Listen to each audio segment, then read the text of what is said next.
Modul 1.1a 8 Koneksi antar materi dan refleksi. Bersama saya Efra Juniarti Panasik, calon guru penggerak angkatan 7.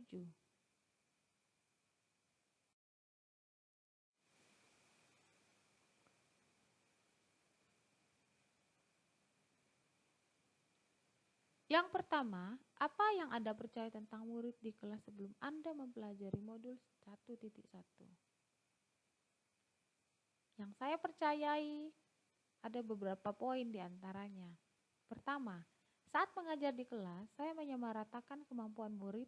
Dengan kata lain, para murid dituntut mampu menguasai pengetahuan yang sama, walaupun dengan kemampuan mereka yang berbeda-beda. Yang kedua, saya menganggap pembelajaran yang saya lakukan sebatas pada transfer ilmu pengetahuan kepada para murid.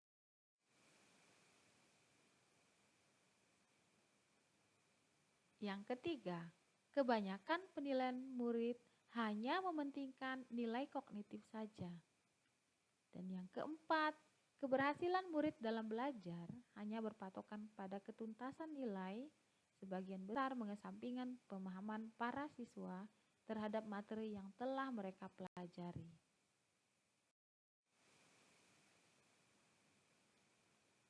Yang kedua, apa yang berubah dari pemikiran atau perilaku saya setelah mempelajari modul ini?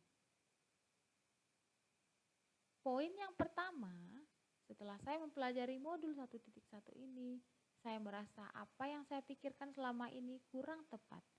Saya merasa selama ini saya mengabaikan faktor lain selain kemampuan kognitif yang dapat memaksimalkan kemampuan murid. Poin yang kedua, faktor yang mempengaruhi keberhasilan murid dalam belajar, diantaranya lingkungan sosial budaya, kemampuan kognitif, afektif, dan motor.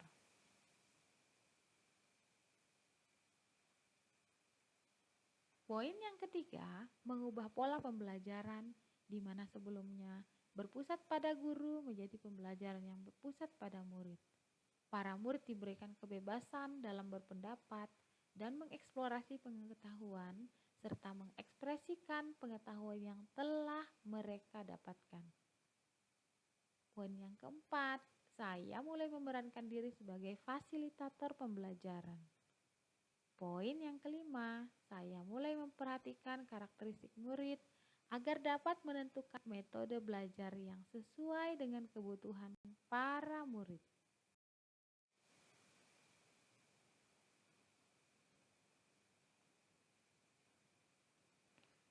Apa yang dapat segera saya terapkan agar lebih baik dalam pembelajaran di kelas dan dapat mencerminkan pemikiran KHD? Yang pertama, saya menerapkan pembelajaran yang menyenangkan agar murid lebih aktif selama pembelajaran berlangsung. Yang kedua, menuntun murid selama proses pembelajaran agar para murid dapat menemukan kemampuan dirinya. Yang ketiga, selalu berusaha menjadi contoh yang baik pada para murid.